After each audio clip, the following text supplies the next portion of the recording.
chicos, ¿qué tal estáis? Buenas tardes de nuevo. Bueno, aquí sigo, vamos a seguir con nuestras clases de historia, aproximadamente en 15 minutos, como ya sabéis, y voy a seguir con la Guerra Fría, ¿vale?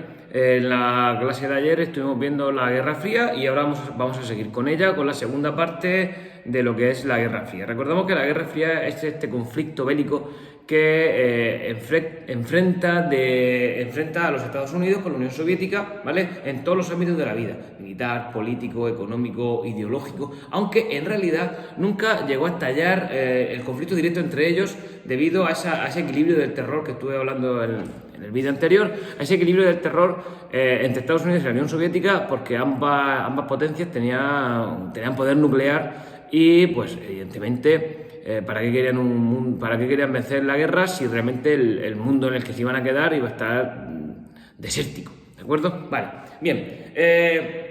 Recordamos que la primera fase la acabé con la guerra de Corea y ahora vamos a ver una segunda fase que se conoce como la fase de la coexistencia pacífica, ¿vale?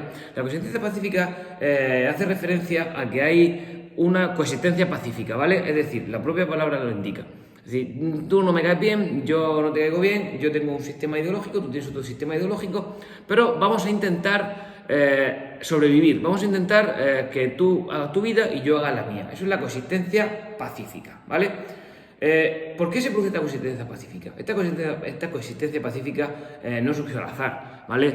No se dio porque sí, porque llegaran dos presidentes que querían... que tenían buena voluntad, que también, no solo por eso me refiero, porque sí que es verdad que el presidente Kennedy y el presidente soviético Khrushchev, que está en esta época, Khrushchev fue el que sustituyó a Stalin tras su muerte, pues sí que estaban más predispuestos a llegar a ciertos acuerdos o por lo menos a no aplicar la violencia en todas esas actuaciones. Pero también es verdad que para llegar a este momento se produjo la mayor crisis de todas. Es decir, estos dos presidentes, que son los que mejor se llevaron durante la Guerra Fría, son los que más cerca estuvieron de provocar o de iniciar una guerra nuclear, ¿vale? Eso en cuanto a lo que es la definición general de lo que es esta época, esta fase que va entre 62 y 1975, que se denominó la época de la coexistencia pacífica, ¿vale? Bien, vamos a ver.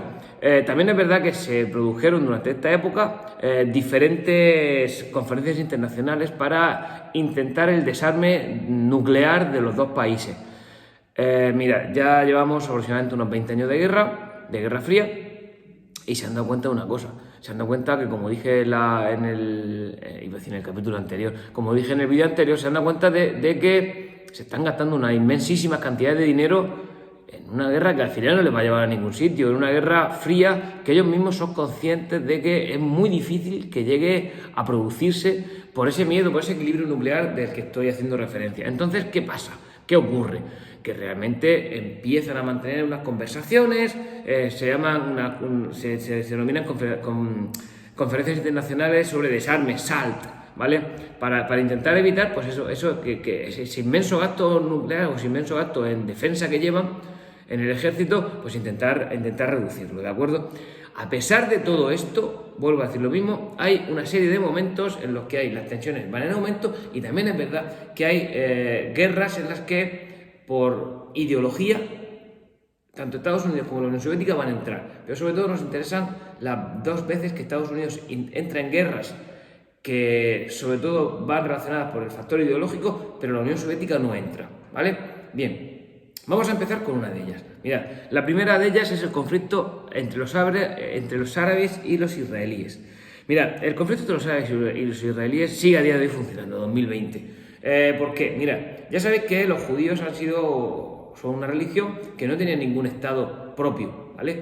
El estado propio, el estado más cercano que ellos podían tener era el Israel, ¿vale? Bien, pues toda la zona de Palestina, de la actual Palestina, la actual Israel, estaba controlada por los británicos, ¿vale? Los británicos tenían allí una colonia y, mirad, desde el año 1917 se les prometió a los judíos sionistas, ¿vale?, mediante la declaración de Balfour, que Gran Bretaña les iba a crear un estado propio, les iba a permitir un estado propio, cosa que no cumplió hasta que acabó la Segunda Guerra Mundial y se inició el proceso de descolonización. Bien, cuando se inició este proceso, sobre todo la ONU, alimentada por Estados Unidos, la ONU pues decidió crear un estado, o decidió crear en la zona dos estados. Un estado que iba a ser el Estado de Israel y otro estado que iba a ser el Estado de Palestina, ¿vale? Bien, en el año 1948 se declara el Estado de Israel y ¿qué ocurre? Que Palestina no se declara el Estado porque no acepta la división territorial que ha creado la ONU. ¿Qué ocurre? Pues que Israel aprovecha y toma ese territorio, ¿vale? Toma ese territorio porque supuestamente entre el año 48 y 49 se produce una guerra porque los países vecinos, liderados por ejemplo, por Egipto, por Siria, no están de acuerdo con la creación del Estado judío de Israel y le declaran la guerra a Israel. Israel, ¿qué hace? Aprovecha y ocupa los territorios de Palestina, por eso se llaman los territorios ocupados a día de hoy. Esos territorios ocupados, es decir, Israel se hace dueño y señor de todo ese territorio y vence la guerra, ¿vale? ¿Por qué vence la guerra? Porque, repito, estamos en la Guerra Fría y ¿quién está prestando muchísima ayuda a los israelíes, a los judíos? Estados Unidos. ¿Que Estados Unidos por qué ayuda tanto a los judíos? Por dos motivos. Primero, la comunidad judía estadounidense es una comunidad muy importante, es una comunidad que tiene muchísimo dinero, ¿vale? El dinero ya sabéis que abre fronteras y mueve estados. Bien, pues el dinero, los judíos estadounidenses tienen muchísimo dinero, ¿de acuerdo? Y en segundo lugar, oye, mira, tú te metes allí, han creado el Estado de Israel en todo el corazón de Oriente, ¿vale? En Oriente Próximo. En Oriente Próximo allí, en esa zona, es de dominio musulmán.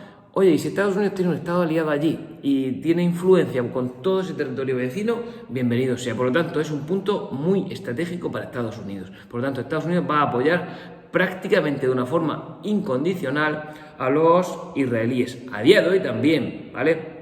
A día de hoy se sigue produciendo ese apoyo y Donald Trump está apoyando bastante fuerte a los israelíes, ¿vale? Mira, por lo tanto, ahí es donde es un conflicto donde entra Estados Unidos, ¿vale? No envía tropas, pero sí que envía dinero y armamento para que los judíos puedan defenderse de los vecinos, porque hay una serie de guerras que se van a producir a lo largo de toda la segunda mitad del siglo XX.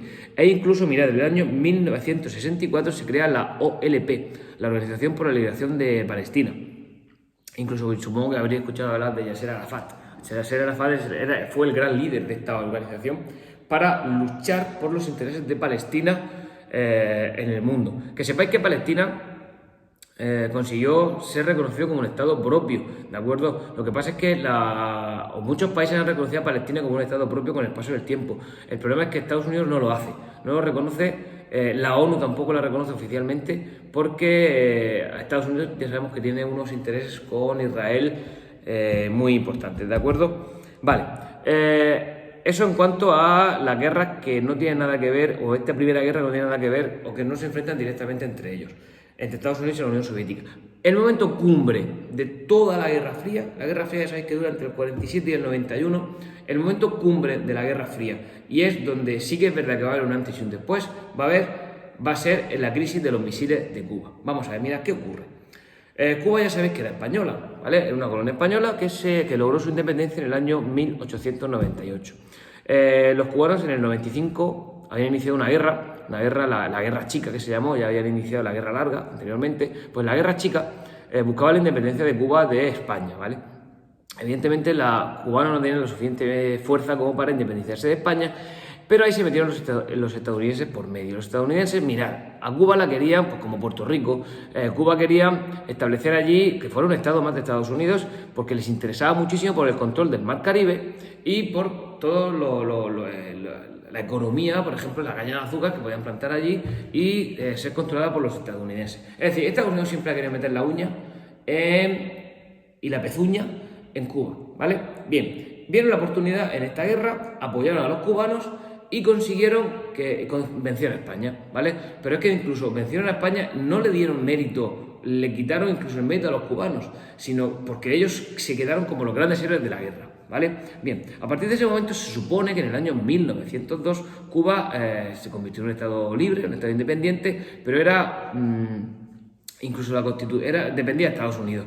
No como un estado más de Estados Unidos, pero por ejemplo en la Constitución cubana de Estados Unidos se le permitía la injerencia política a Estados Unidos, es decir, Estados Unidos podía meterse en decisiones políticas de la isla. Por lo tanto, era un neocolonialismo, un pseudocolonialismo, como lo queramos llamar, o pseudoimperialismo. Pero Estados Unidos controlaba de una forma u otra la isla de Cuba, que siempre la ha querido controlar de una forma directa, y ellos lo veían como tarde o temprano hay que invadir Cuba, tarde o temprano hay que invadir Cuba, ¿vale? Bien, pues mirad, pues la inmensa mayoría de los presidentes han estado cerca del gobierno estadounidense, e incluso, mirad, en el año 52 se produjo un golpe militar. El golpe militar llegó a la dictadura de Batista, ¿vale? Fulgencio Batista fue un dictador cubano que controló Cuba. Este dictador cubano también mantenía buenas relaciones con Estados Unidos, pero Estados Unidos parece que quería un poco más.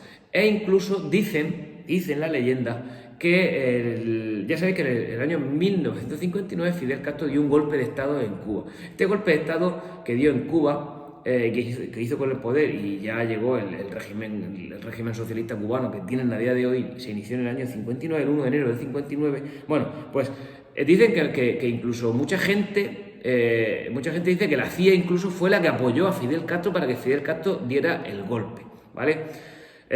Y ahora entonces, ¿de dónde nace la enemistad de Fidel Castro o la enemistad de Cuba con los Estados Unidos? Mirad, incluso Fidel Castro visitó a Estados Unidos en abril del año siguiente y dio una conferencia, ¿vale? Donde habló de libertad, donde habló de hermandad, casi de hermandad con Estados Unidos. ¿Cuál fue el problema? Que primero, el presidente Eisenhower no quiso recibirlo, Eisenhower no se fiaba de Fidel Castro, y poco a poco Fidel Castro declaró a Cuba que era una isla socialista, ¿de acuerdo? Una isla socialista más cerca del comunismo que del capitalismo. ¿Qué ocurrió? Que evidentemente Estados Unidos no le interesaba eso. Entonces Estados Unidos en el año 1961 hizo lo que se llamó el desembarco de Bahía de Cochinos, que metió a algunos militares americanos para intentar derrocar al régimen cubano y quitarle el poder a Fidel Castro. Fidel Castro los descubrió, consiguió derrotarlos, y a partir de ese momento inició Fidel Castro un acercamiento con la Unión Soviética. Acercamiento que va a llegar a un momento cumbre en el año 1962, cuando no llegaron a firmar ningún acuerdo escrito de ayuda mutua, porque lo que quería Fidel Castro era que que la Unión Soviética se comprometiera a... Fidel Castro sabía que Estados Unidos quería invadirlo, tarde o temprano quería invadirlo. Entonces, Fidel Castro se acercó a la Unión Soviética buscando protección, ¿de acuerdo? Y la protección, lo que quería Fidel Castro era que Khrushchev se comprometiera por escrito a que si en algún momento la isla de Cuba era invadida por Estados Unidos, se considerara el inicio de la guerra. Se considerara el inicio de la guerra entre Estados Unidos y la Unión Soviética, ¿vale? Por lo tanto, estamos hablando de que son palabras mayores. Khrushchev nunca llegó a aceptar de una forma escrita ese acuerdo, porque eso podría ser un polvorín, ¿de acuerdo? Podría ser un polvorín porque era evidente el interés de Estados Unidos en la isla de Cuba.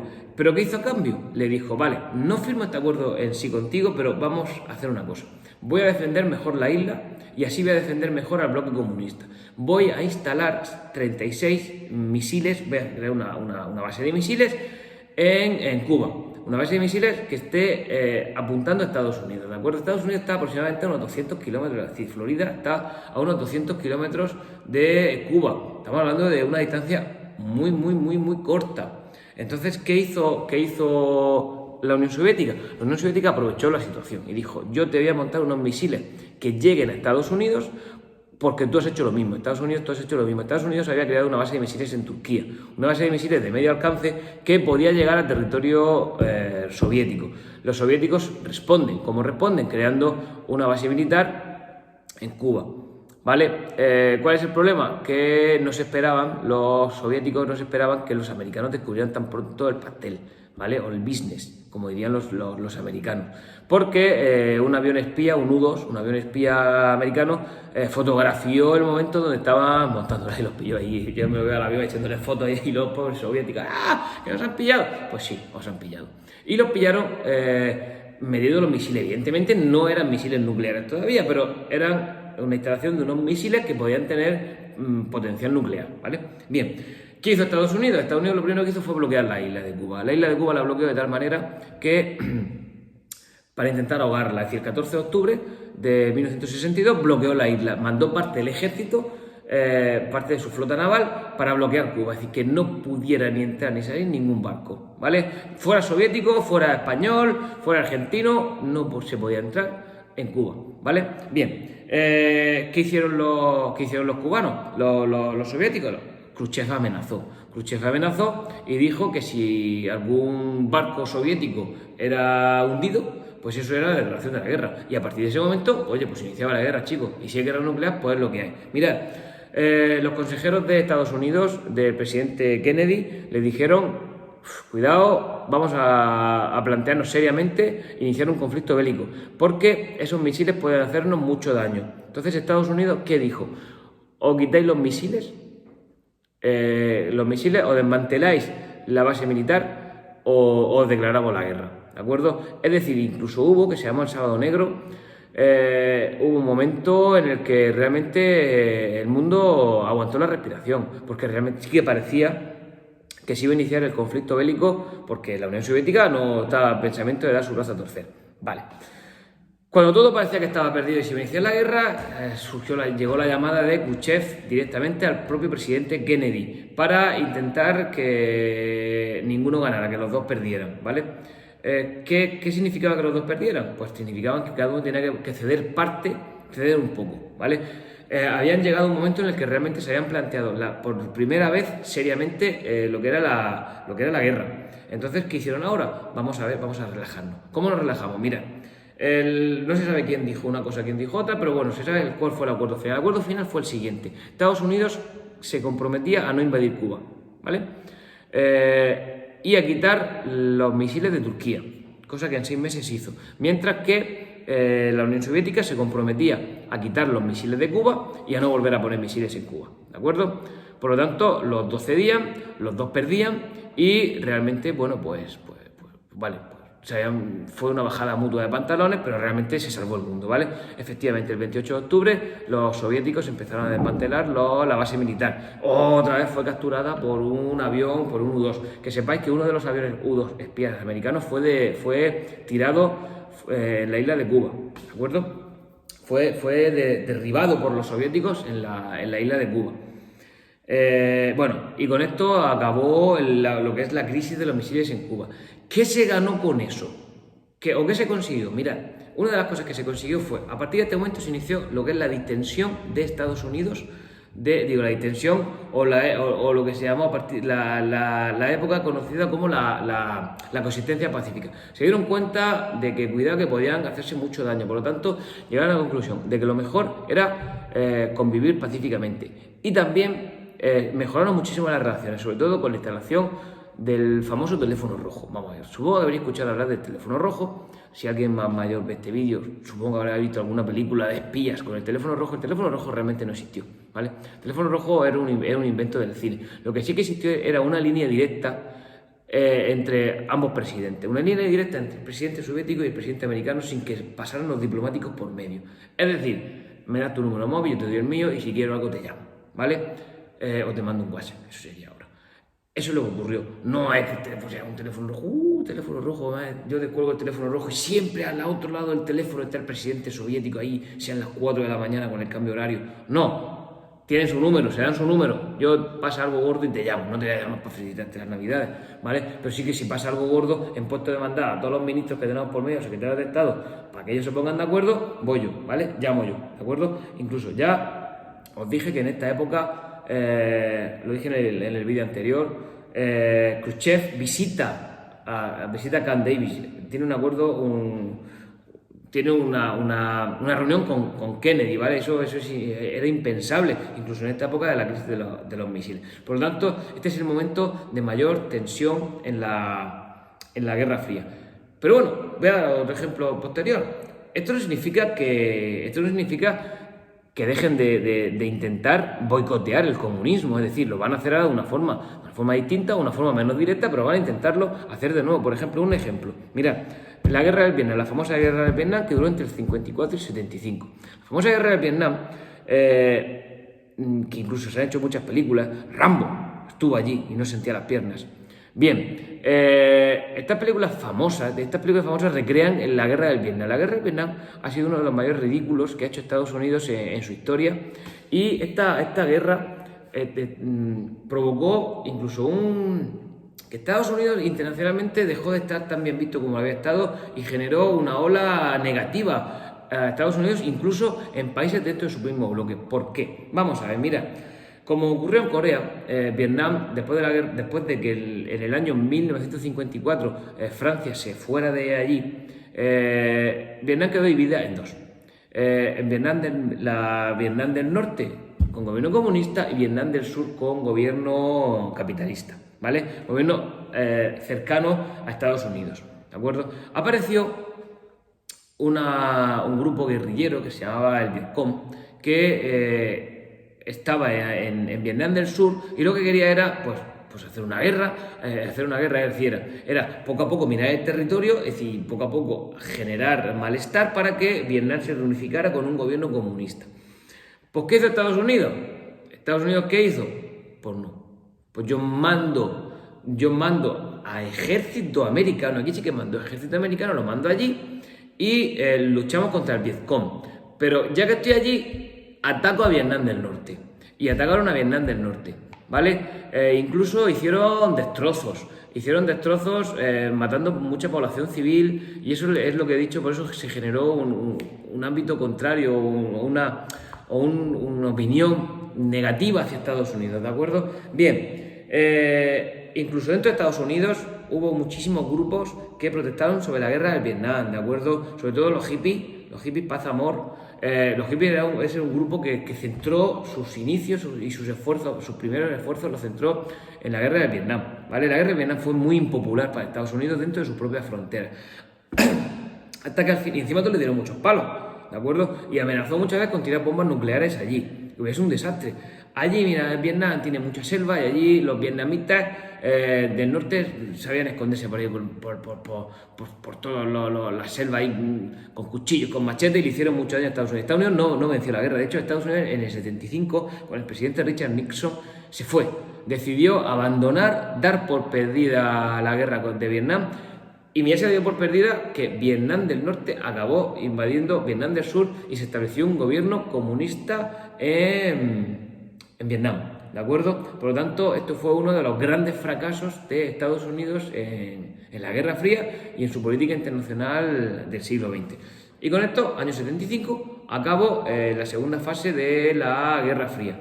A la Guerra Fría le queda una tercera fase, que esa la veré ya mucho más adelante, pero bueno, resumo. La Guerra Fría acabó cuando pusieron un McDonald's en Moscú. No, es broma. La Guerra Fría acabó cuando se desmanteló la Unión Soviética, ¿de acuerdo? La Unión Soviética se desmanteló, Gorbachov la desmantelará y volvió Rusia, y ahí es cuando acaba la Guerra Fría. No explico el final de la Guerra Fría porque realmente ya lo he dicho. La Guerra Fría acaba en el 91 con la disolución de la Unión Soviética, aunque en el 89 Gorbachov y el presidente George Bush padre firmaron el final de la Guerra Fría, ¿de acuerdo? Eso ya lo veremos un poco con más detalle más adelante. Bueno, no quiero avanzar más, que llevo ya 23 minutos de charla. Gracias por vuestra atención, espero que os guste. Chao, chao chicos, os quiero. Adiós.